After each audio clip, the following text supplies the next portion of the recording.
किसान भाइयों नमस्कार। देखो आज हमारा गन्ना बुआई का कार्य चल रहा है और देखो हम 3 आदमी हैं हाल फिलहाल और तीनों के तीनों गन्ना बुआई का कार्य कर रहे हैं। 0118 गन्ने की बुआई कर रही है। देखो किसान भाइयों मैं बताता हूँ 0118 गन्ना वैरायटी में आप अच्छा खासा उत्पादन कैसे ले सकते हैं। जो इस गन्ने की सबसे बड़ी समस्या है गिरने वाली, मैं उसके उसके बारे में भी बताऊँगा। किसान भाइयों मैं पिछले 10-12 साल से खेती कर रहा। मैंने लेके 24 इंच, 25, 26, 28, 29 इंच और फिर 40, 42, 48, 52 इंच तक मैंने गन्ने की खेती की है। और सबका उत्पादन जो सबसे इनमें सबसे जो अच्छी विधि है, अगर मैं आपको बताता हूँ कम खर्चे में अच्छे उत्पादन लेने वाली विधि, वह है 28 की। वह सबसे अच्छी है। देखो किसान भाइयों ये मेरा नेड़ा खेत है। लंबाई इसकी अधिक है, पूरब से पश्चिम की तरफ जो इसकी लंबाई है वो अधिक है। इसीलिए इस खेत को मैं हर बार जो है पूरब से पश्चिम ही बोता हूँ। इसीलिए पहली बार मैंने 28 पे बोया था। अब के साल मैंने से जो है मैं ट्रेंच विधि से बो रहा हूँ। ट्रेंच विधि में किसान ये सोचते हैं भाई ट्रेंच विधि में तो हमें ट्रैक्टर भी खरीदना पड़ेगा, रोटरी भी खरीदनी पड़ेगी और सारे यंत्र खरीदने पड़ेंगे जितने भी है। किसान भाइयों देखो ट्रेंच विधि जो है अगर हम मील वालों के हिसाब से चले गए, वे बताते हैं हमें कि 60 इंच पे बो। 60 इंच पे हमने गन्ना बो दिया, कुछ तो वो छिद्दा जम जाओ, कुछ हमने वैसे ही दूरी दे दी, उसमें एक खूड़ खत्म कर दिया। गन्ना तो हो जाऊगा मोटा मोटा पर किसान की पैदावार नहीं होने की। मैं कंपनी के विरुद्ध नहीं बोल रहा, मैं बोल रहा हूँ दोनों के हित में, किसान के भी हित में और मिल के भी फैक्ट्री के भी हित में हो। क्योंकि अगर फैक्ट्री है तो हम भी है। देखो किसान भाइयों जैसे मैंने 40 इंच पे पहले साल बोया और बोने के बाद मैंने निष्कर्ष निकाला कि कुछ ना कुछ कमी रहेगी। जैसे धोरे थे, फिर मैंने अब अक्टूबर में बुआई करी, उससे पहले जो मैंने मार्च में बुआई करी थी उसमें भी मैंने कुछ ना कुछ अलग ही करके देखा। मैंने सिंगल लाइन बो लिया, डबल बो लिया, 3 लाइन का बो के देख लिया और अब की साल 4 लाइन भी बो के देखा। उत्पादन बच जा पर गन्ना जो है ब्रीक रह जा बहुत ज़्यादा। और रिंग पिट, चकोर पिट, सीढ़ी नुमा सारी विधि अपना ली। इनमें सबसे अच्छी तो है अगर कोई नॉर्मल मेहनत करता है तो फिर है 28 सबसे अच्छा। अगर हमें उत्पादन अधिक चाह रहा, जो मैंने निष्कर्ष निकाला इन 12 साल में, सबसे अच्छी विधि है 42 इंच की। देखो किसान भाइयों सबसे अच्छी विधि है 42 इंच की। और इसमें दो कंडीशन तैयार होती है। अगर हमें सब कुछ यंत्रों के द्वारा करना तो सिंगल लाइन 42 इंच पर बुआई कर लो, आपके बड़े ट्रैक्टर से ही सारा काम हो जाएगा। अगर हम थोड़ी सी और मेहनत एक्स्ट्रा कर ले उसमें उत्पादन अधिक हो जा। अब जब बताता हूँ मैं किसान भाइयों में कैसे कैसे इसकी बुआई कर रहा हूँ। मैंने पहले साल वो ट्रंच बनवाया था अपना, वो डबल लाइन और सिंगल लाइन दोनों बोता है। डबल लाइन जो है उसकी दूरी 6 इंच है और बीच का जो गैप है 40 इंच। पहले साल मैंने 42 करा, 48 करा, अब जब मैं फिर 40 पे आ गया।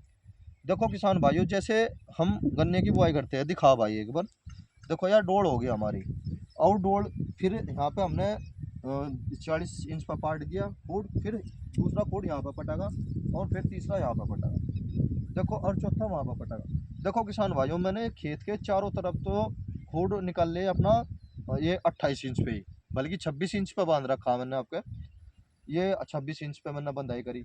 और किसान भाइयों इसके बराबर बराबर ट्रेंचर के द्वारा मैंने ये डबल लाइन ट्रेंच विधि है, 6 इंच का इसका गैप है, या नई ट्रेंच विधि बोलते हैं इसको। और यहाँ पे प्रमोद टेक्निकल के नाम से उसका चैनल है हमारे बड़े भाई का, और बड़े बड़े किसान हैं काफ़ी और गन्ने की बड़ी अच्छी खेती करते हैं। उन्होंने इस विधि को विकसित किया था जो हकीकत है, और उन्होंने ही सबसे पहले इसे बनवाया था और उसने एक नई क्रांति ला दी इस ट्रेंचर ने। जैसे मेरा जो गन्ने का खेत था, मैं आपको बता दूं 42 इंच पे जैसे मैंने बोया, हम यहाँ पर करते हैं पड़े की खेती, और पड़े कर दी, फिर जब बुआई आ गई फिर मैंने गन्ने की बुआई कर दी। हमारे यहाँ पे ऐसे ही होता है। और ज़्यादा से ज़्यादा आप ये मानो 90% किसान ऐसे करते हैं, 10% सूखे का बोते हैं जिनकी ज़मीन रोसड़ी है। हमारे यहाँ पे थोड़ी सी सख्त ज़मीन है तो सूखे का खेत अच्छी तरह जम के नहीं आता। देखो उन भाइयों की या देन मान लो या कुछ भी मान लो आप, और उन्होंने बहुत अच्छा आविष्कार किया। और आज मैंने इसका प्रयोग किया पहली साल, मैंने आप पहली भी वीडियो बनाई थी। वो खेत हालांकि जो देखने वाले हैं वे कहते हैं भाई ये 100 प्लस जाएगा, पर मैं ये कहता हूँ कि वो 90 से ऊपर ही ऊपर है 0238, क्योंकि उसमें कीड़ा लग गया था आखिर में आ गया। किसान भाइयों, अगर हम इस विधि को अगर हम डबल लाइन ट्रेंच से बोरे, देखो अगर मेहनत कर सकते हो तो इसे बोने में है लाभ। क्योंकि अगर हम डबल लाइन बोते हैं, खेत में गन्ने की संख्या बढ़ जाती है।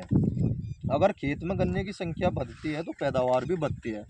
अगर इसकी संख्या अधिक हो जा, बेशुमार ज़्यादा हो जा, तो उसमें सबसे बड़ी दिक्कत यह होगी, तो गन्ना बरीक बरीक रह जाओगा, बहुत ही टुट्टी टुट्टी सी हो जाओगी। एक सही अनुपात होना चाहिए, जैसे मैंने कर रखा ठोड़ से ठोड़ मिलाया, और जो 28 पे गिरा वो थोड़ा सा चढ़मा बोया। 0118 में सबसे ज़्यादा ध्यान रखो, क्योंकि आज नहीं कल हमें जो है 0118 की बुआई करनी पड़ेगी। 13235 इतनी अच्छी वैरायटी नहीं है, न ही कोई खास उत्पादन देती, वो तो पशुपालक के लिए है।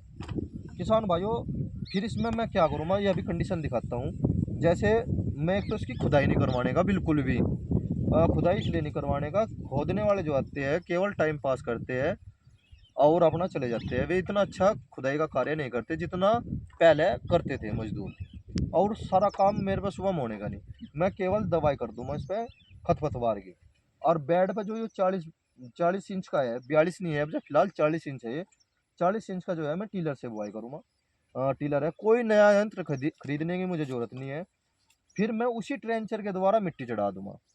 फिर सबसे बड़ी समस्या आती है गन्ने की गिरने की, क्योंकि जब बरसात का मौसम आता है, इनके बीच में जो है मट्टी नहीं भर पाती जब हम मिट्टी चढ़ाते हैं ट्रेंचर के द्वारा, और फिर गिरने की समस्या आ जा।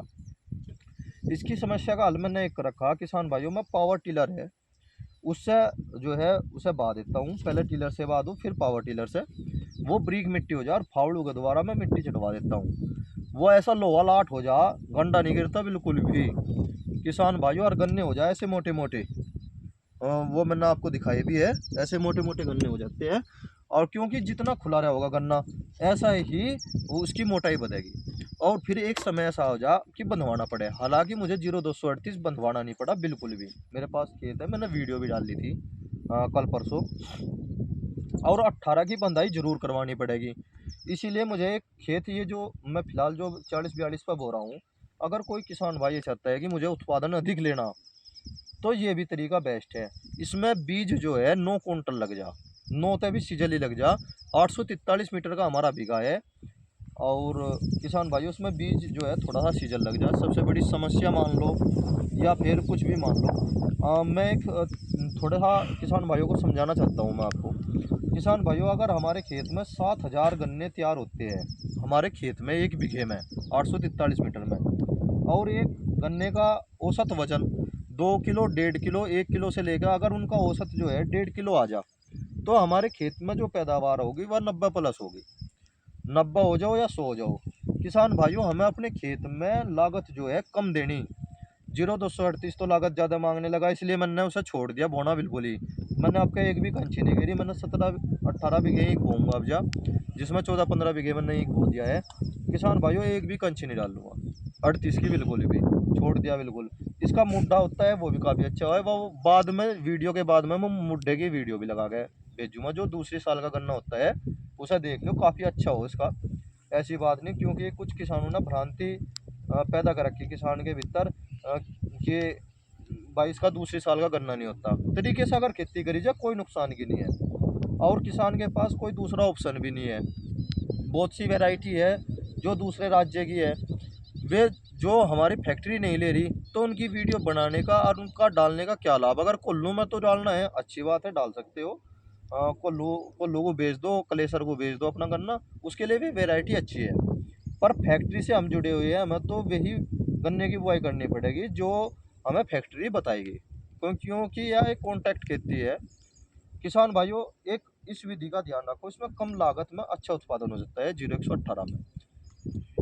इसमें भी कीड़े आवे, सारे काम आवे, क्योंकि मीठी चीज़ है। जहाँ जो मीठी चीज़ होगी उसमें भी बीमारी आओगी। उसका इलाज यही है कि दवाई, हमारे जो बड़े थे वे सस्ती खेती करते थे, उनका मेन कारण क्या था? मेन कारण ये था कि वे यूरिया के साथ दवाई मिलाई, खेत में घेर दिया, और हम भी यही करते थे, और वो जो है खर्चा बच जाता था। अब जो क्या हो रहा है, स्प्रे, अंधाधुंध स्प्रे। जिस किसान भाई से मैं ये बीज लेकर आया, उसने ये बताया, भाई मैंने एक भी स्प्रे नहीं करी, 0118 में मैंने एक भी स्प्रे नहीं करी। उसका सारा टोटली खेत 0118 का है। और 0118 वैरायटी जो है ये दो प्रकार की है, एक 18 है, एक 0118 है। अगर कोई अन्य किसान होता, अगर वो बताता, मैं आपको नहीं बताऊं था। मैंने खुद भुगत भोगी हूँ, इसलिए मैं आपको बता रहा। मेरा एक खेत है, मैंने तैयार करा, सबसे पहले बीज लाया अपने इस इलाके में, और बीज लाने के बाद किसान भाइयों मैंने उसकी बुआई करी। 75 का तो लिगड़ा था उसका बोर्ड, और फिर उसका मुड्ढा 55 का निकला, वो 18 था। और ये 0118 है, इसका बोर्ड भी बढ़िया हो जा, मुड्ढा भी बढ़िया हो जा। और अगर हम ट्रेंच के द्वारा अगर हम खेती करें, देखो किसान भाइयों, मैं सभी किसानों को नहीं कहता, ट्रेंच के द्वारा अगर हम खेती करते हैं उससे दो लाभ रह जा। एक तो सह फसल खेती हो जा, एक दूसरा किसान भाइयों हमें पुराने यंत्र, जो हमारे यंत्र हैं उन्हीं के द्वारा सारे काम हो जा। बैती का भी कार्य हमारा टीलर के द्वारा होगा, मिट्टी चढ़ाने का भी इसी ट्रेंचर के द्वारा होगा। देखो ये छोटी सी जानकारी देनी थी। जय किसान। देखिए बेटे।